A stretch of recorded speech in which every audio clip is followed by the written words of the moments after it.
Merci beaucoup. L'heure de notre rendez-vous a sonné, à savoir avec l'émission Sans Tabou. Sans Tabou est notre arbre à palabres, notre lieu de mbongi, notre carrefour auquel nous venons échanger nos avis, nos points de vue et parfois discourir. Moi, c'est votre ami, frère, camarade Clotita.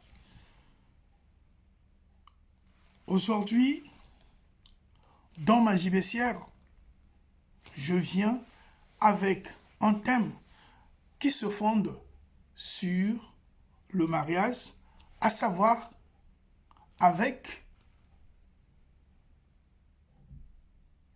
le concept infidélité.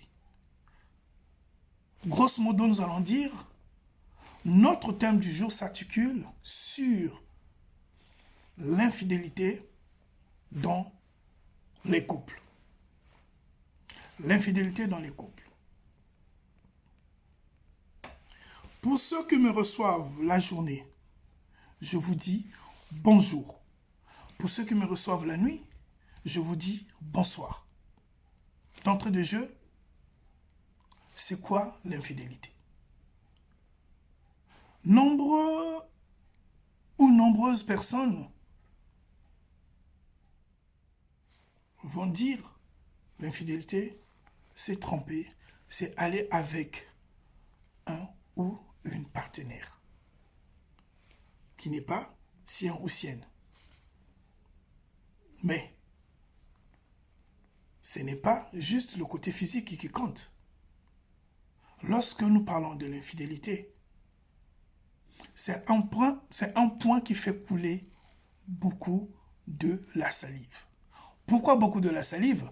Simplement, nous sommes fixés, nous sommes basés, nous sommes coincés que sur des volets physiques. Mais on ne voit pas le volet spirituel. On ne voit pas le volet émotionnel. On ne voit pas le volet sentimental. C'est vrai, dans l'amour, il y a des sentiments, mais dans les sentiments, il y a aussi des sentiments.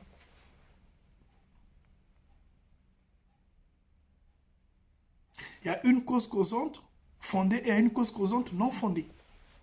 Donc, on dirait infondée. Donc, l'infidélité va se résumer sur 3 aspects. Je disais, il y a le volet émotionnel, il y a le volet spirituel ou moral, et il y a le volet physique. Le volet émotionnel se définit comme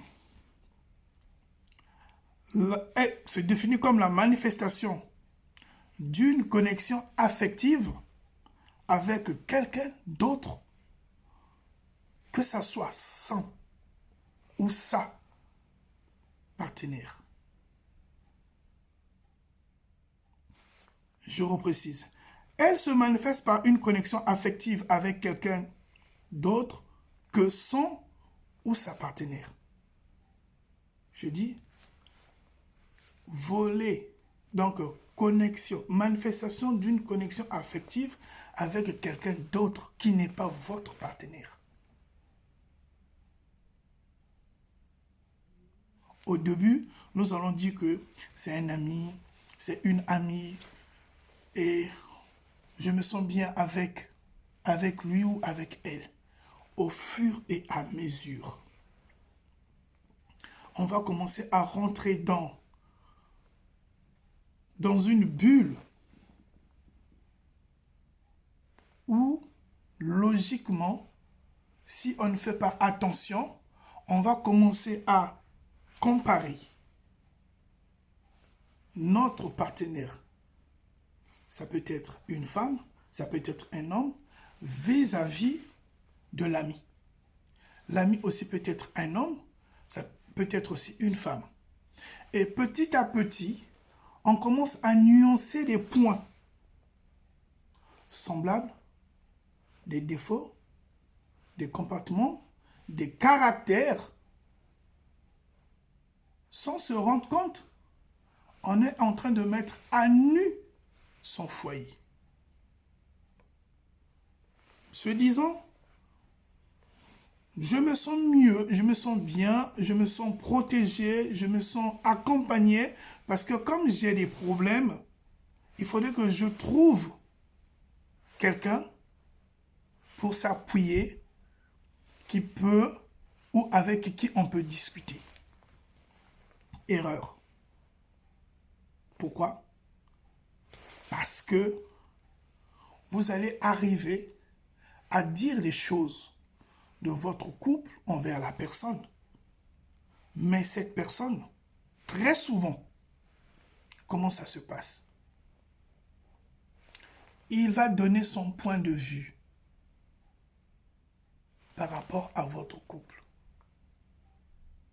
Or, ce n'est pas à lui de donner le point de vue. C'est à toi de trouver, ou à vous deux, de trouver une solution, une entente, de faire tomber vos égos pour marcher ensemble.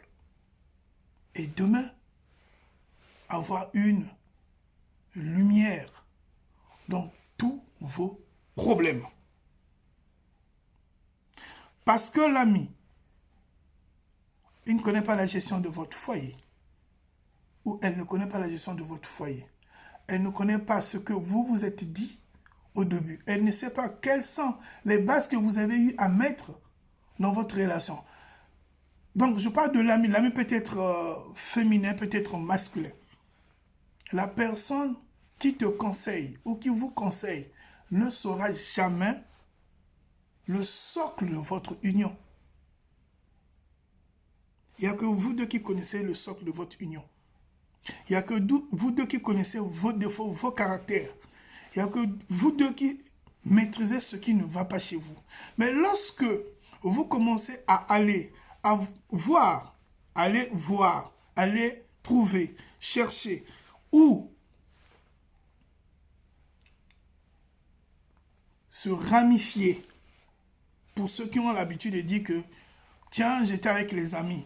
Ici, on parle d'une connexion avec une autre personne, émotionnellement, sans se rendre compte que vous êtes en train déjà de taper dans l'infidélité.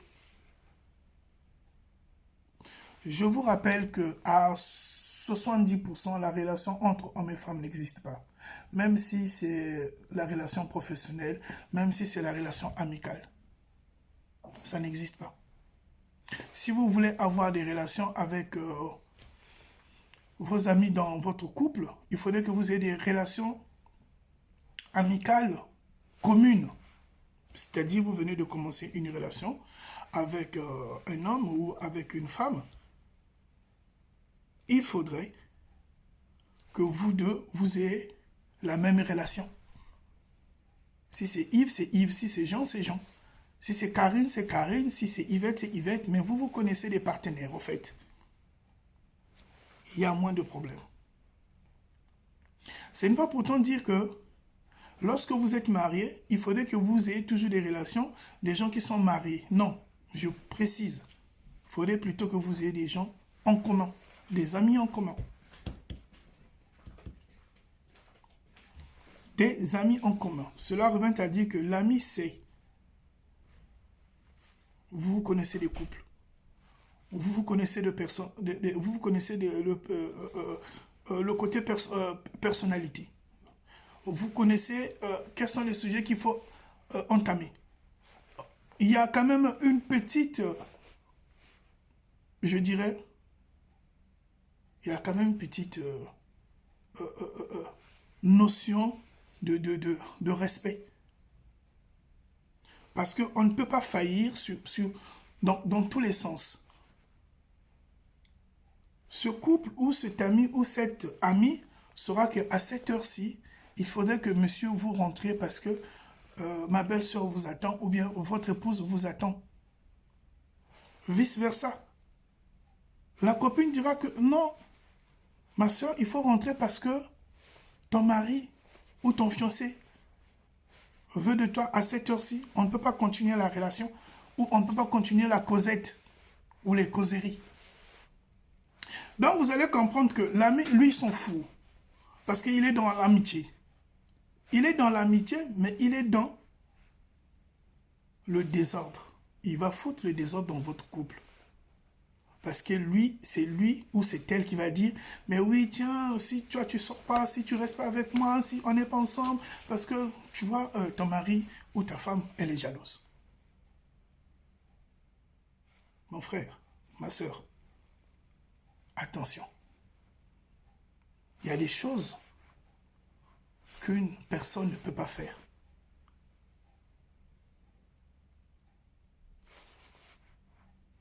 Il y a des choses qu'une personne ne peut pas faire. Donc, je disais, émotionnellement, vous commencez déjà à tromper l'autre. Pourquoi? Parce que lorsque l'affection naît envers une personne, cela revient à dire que vous allez plutôt vous appuyer sur cette personne sans se rendre compte que vous allez causer du tort à l'autre. Même s'il ne vous dit pas cela, mais il vivra cela au fond de son cœur. Et très souvent, généralement, on finit par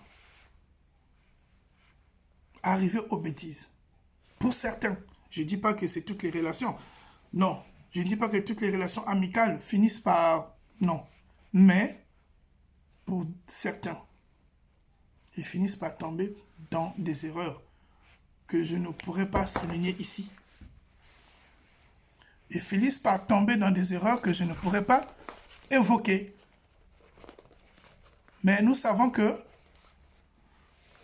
très souvent ça arrive. Et de l'autre côté,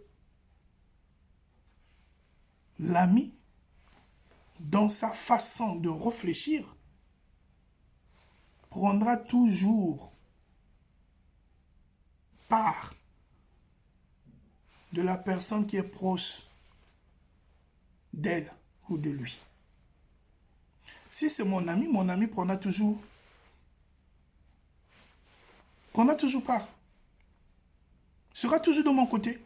Quelles que soient mes bêtises, il va trouver toujours des mots pour dire, mais tu sais, non, mais elle ne pouvait pas agir comme ça, votre fiancée, votre épouse, non. Si c'est aussi l'ami de votre épouse, elle dira que, oh, tiens, ben, votre mari ne pouvait pas se comporter comme ça, parce que non, là, il a faussé. Et ces petites choses-là n'agrémentent pas la relation, plutôt ça vient incendier votre relation. Donc vous êtes déjà rendu possible infidèle par rapport aux vœux, par rapport à votre décision, par rapport aux normes que vous avez eu à mettre dès le début lors de votre relation. Et oui, les gens pensent que l'infidélité, c'est trahir seulement physiquement. J'ai dit seulement physiquement. Non. L'infidélité, vous dites bien c'est trahir, mais on peut trahir dans les clauses.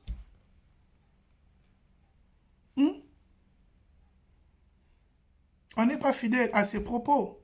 On n'est pas fidèle à ses décisions.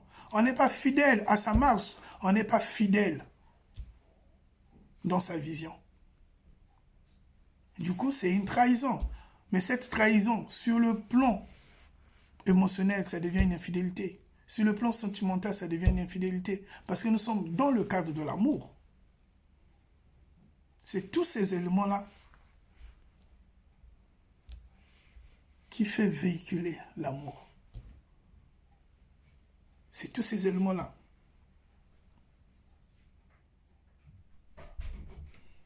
Donc, lorsque nous allons parler de différents types, voilà. Veuillez m'excuser, les gens vont partir juste sur le côté, ce que je disais physique, hein. Entre deux personnes, deux adultes. Voilà. On t'est, Mais ce qui arrive sur la partie affective, exprimer ses émotions est une étape cruciale pour libérer la douleur et commencer à guérir. Trouver un espace approprié pour parler ouvertement de ses sentiments aide à équilibrer ses émotions et à éviter des sentiments incontrôlés. Mais lorsque vous le faites, vous ne vous rendez pas compte?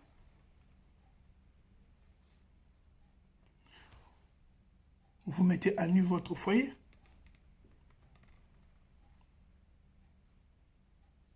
Et généralement, sur les femmes, ces femmes qui sont lésées, parce que l'infidélité émotionnelle, j'insiste là-dessus, sur les femmes lésées, glissent par l'inadvertance de tomber dans les bras d'un autre homme. Très souvent, il y a des femmes qui sont omnibulées lorsqu'elles sont dépassées dans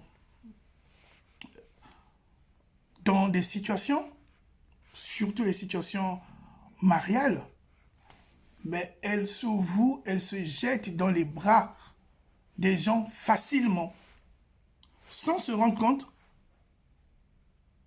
parce qu'elles avaient besoin ou elles ont besoin d'un réconfort. Donc c'est là où ça devient un danger. Déjà à la base c'est un danger parce que vous vous connectez plus avec une autre personne qui n'est pas celui avec laquelle vous partagez votre intimité. C'est là où est le problème. Et généralement, quand ça arrive comme ça, on confond entre l'amitié, l'inamitié et la jalousie. Parce que les gens, nous les humains, nous ne savons pas faire la part des choses. Tu es mon ami? Oui. On a causé, on a fini, peut-être au téléphone, bonjour, comment? Ah bon, ça va, moi ça ne va pas, j'ai un petit souci, mais ça ira, point. On commence à se voir les heures nocturnes, on commence à manger à table ou dans des restaurants, sortir, se balader. Tu devais le faire avec ton partenaire. Ma soeur, si tu fais cela, essaie d'arrêter, c'est pas bon. Parce que tu es en train d'ouvrir une porte. C'est pourquoi au début j'ai parlé des amis en commun.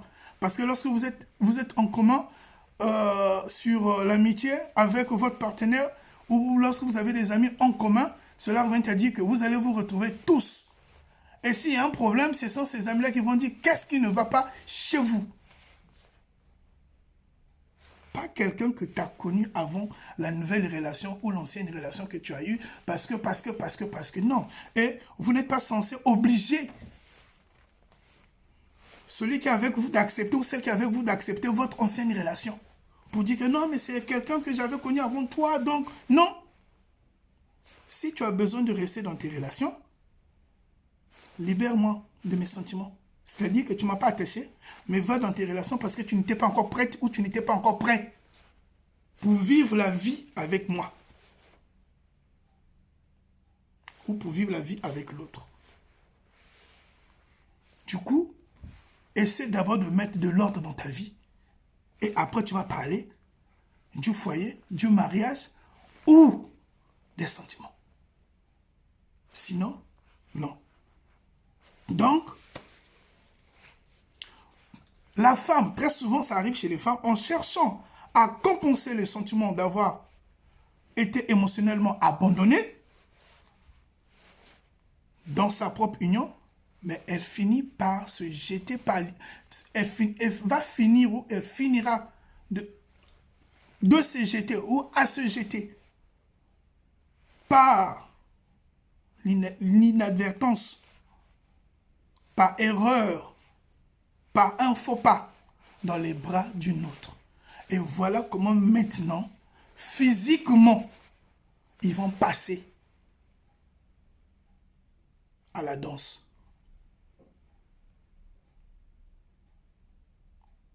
Et oui, l'infidélité dans le couple n'est pas d'abord directe, comme les gens. On pense que, bon, voilà, non. Il y a un déclic. J'ai cité l'émotion, côté émotionnel, côté spirituel. Vous n'avez plus la même vision. Ici, je parle de la spiritualité, ce n'est pas... on va parler des églises. Non. Le débat des églises, là, c'est autre chose. Le débat des églises, ça fait partie de la vision. La vision, c'est le volet spirituel.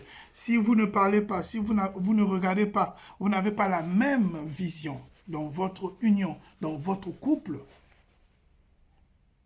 là aussi, il y a un problème. Vous pouvez aimer votre femme, vous pouvez aimer votre mari, vous pouvez vous aimer. Mais si vous ne regardez pas dans la même direction, il y a un problème. Parce que de la vision naît les projets. De la vision naît la réussite. De la vision naît le changement. Alors, comment voudrez-vous que vous ne regardez pas dans la même direction, mais vous allez vous dire que c'est vous, chaque dimanche, chaque soir, vous priez chez vous à la maison pour dire que Dieu va faire. Dieu ne fera rien. Dieu, il ne fera rien. Le même Dieu que tu pries, ma soeur, le même Dieu que tu pries, mon frère, t'a recommandé d'abord de soigner l'autre qui est à côté de toi. Cet autre-là qui te voit, je n'ai pas envie de dire tout ici, qui te voit par rapport à ce que les autres ne voient pas. Mais lui te voit. Vous avez tout compris. En totalité. Et c'est cette personne que toi, tu ne veux pas d'abord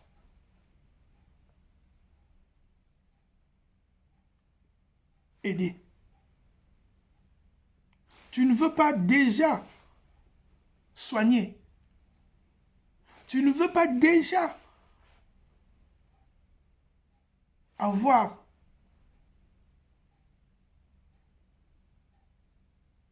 de la compassion. Tu ne veux pas déjà comprendre. Mais c'est Dieu qui est loin que tu appelles de venir dans ta maison. Il ne viendra pas. Tu vivras, pour ceux qui prient, vous viviez dans vos couples sous le ton de la grâce, mais vous n'avez pas de bénédiction. Dieu ne bénira pas votre couple parce qu'il dit dans sa parole, pour ceux qui prient bien sûr, nous allons argumenter bibliquement. L'homme quittera son père et sa mère et s'attachera à sa femme. Pour les musulmans, on dit qu'il faut les faire.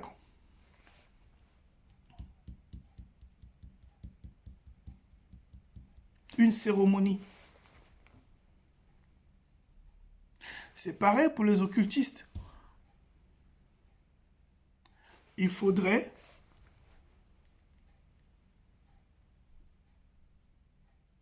faire un rituel afin qu'il y ait de la bénédiction, qu'il y ait de la stabilité. Donc, en général, même si vous allez appeler, implorer un tout-puissant, un suprême, un être divin, un absolu, peu importe ce que vous faites et peu importe dans l'obédience auquel vous êtes attaché, dans la communauté, dans la congrégation, dans la religion, rien ne va marcher. Vous allez constater, c'est comme si vous voulez avancer, mais il y a quelque chose qui vous empêche d'avancer. Parce que le mariage, c'est un acte sacré. Ça devient sacré comment? Lorsque dans votre union, il y a un qui est sérieux et il y a l'autre qui n'est pas sérieux, là, c'est là où vous allez voir des hauts et des bas. Mais lorsque vous deux vous êtes sérieux, vous vous aimez, vous vous comprenez, vous n'êtes pas sur le point intérêt, le point profit, tout marche. Mon frère, ma soeur, lorsque tu te dis dans ta tête, j'aime ma femme, la femme dit à son tour, il aime son mari. Mais de vous deux, dans vos cœurs, vous n'êtes pas sincères. Vous allez connaître que des situations, au fait, vous allez avancer de situation en situation, jusqu'à ce que vous-même, vous allez vous casser le visage pour vous dire, on arrête. Parce que parmi vous deux là, il y a un qui a une tache noire. Il y a une colombe et il y a un corbeau.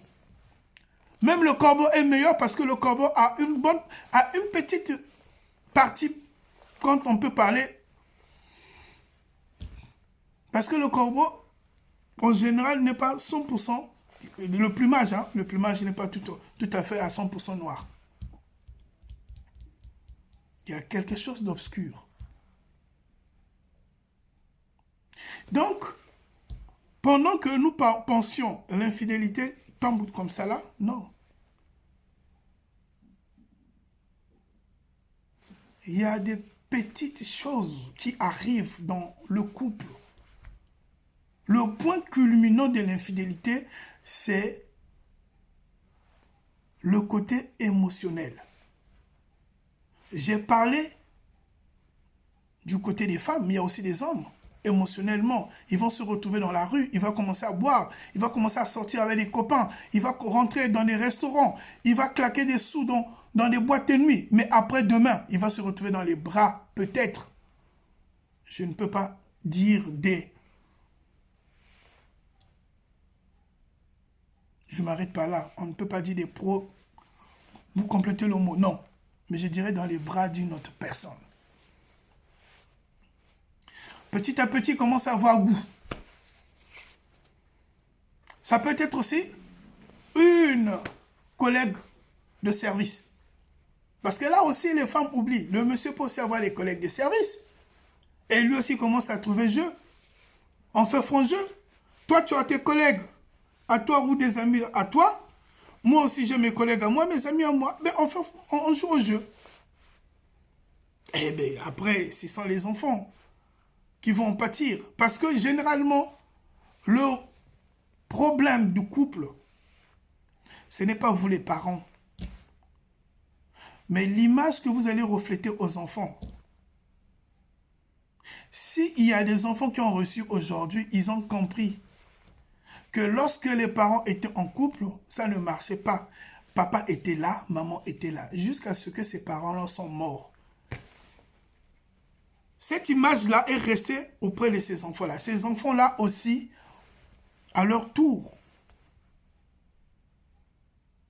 vont reproduire ce qu'eux, ils ont vu de leurs parents. C'est pourquoi on dit ce que la maman a mangé, c'est ce que la fille va manger. Ce que le papa a mangé, c'est ce que le fils va manger. Par contre, on peut en changer lorsque on a une décision ferme. Si mon père ou ton père ou son père fut un divorcé, si sa mère ou ma maman ou les mamans d'aujourd'hui sont des divorcés, mais ne donnons pas l'accès aux enfants. Ce que eux ils voient, c'est ce que eux ils vont refaire. Et lorsque les gens disent que bon, moi je n'ai rien à cirer, ça ne tient pas, on se claque les portes et chacun fait sa vie. Eh bien, c'est bien. Mais ce que vous avez mis, les fruits que vous avez mis, si vous n'avez pas mis les fruits au monde, c'est bon. Si vous n'avez pas vécu aussi quelque chose, c'est bon. Mais vous êtes arrivé à avoir des enfants dans votre milieu ou à avoir des décisions ou à faire des projets. Mais chaque fois, c'est vous qui allez toujours divorcer. Demain aussi, vous allez partir quelque part, vous allez divorcer. Après demain, vous allez partir quelque part, vous allez divorcer. Et à la vieillesse, vous n'avez plus rien. Parce que là aussi, la pauvreté passe par là. plus que vous divorcez, moins vous avez le temps de faire vos projets pour la retraite, moins vous avez le temps de faire des projets pour vous, afin de se mettre à l'abri. Et je vous assure, partout vous n'aurez que des problèmes, hommes ou femmes. Actuellement, la société nous a démontré cela. Maintenant, c'est à nous de dire, nous allons les affronter. La société actuelle, les gens ne veulent plus affronter les situations. Mais comment voulez-vous que ça change? C'est en forgeant qu'on devient forgeron. C'est pas en regardant qu'on va devenir forgeron ou en fouillant les situations. Les situations, on les affronte. Donc, ça ne sert même pas quand tu as une situation chez toi dans ta maison, tu vas aller chercher quelqu'un qui va te bercer. Et généralement, c'est toi qui vas dire tes problèmes là-bas. Et lui, il ne va pas dire. Tu mets à nu ta maison. Ça, c'est le premier point. Le deuxième point, pour ceux qui sont dans l'amitié aussi a un problème. Il faut arrêter. Si tu n'es pas encore fatigué de rester dans ce qu'on appelle amitié, mais tu prends tes effets et tu te mets dans la rue, tu continues ta vie d'amitié. Pour aujourd'hui, moi, votre ami frère Claude Sika, je vais vous laisser. Nous sommes à la fin de notre émission. N'oubliez pas, vous pouvez nous envoyer vos propositions sur le numéro qui s'affichera bel et bien sur notre page. À ce moment-là, nous pouvons aussi échanger. Merci de m'avoir accueilli chez vous. À nous revoir. À bientôt.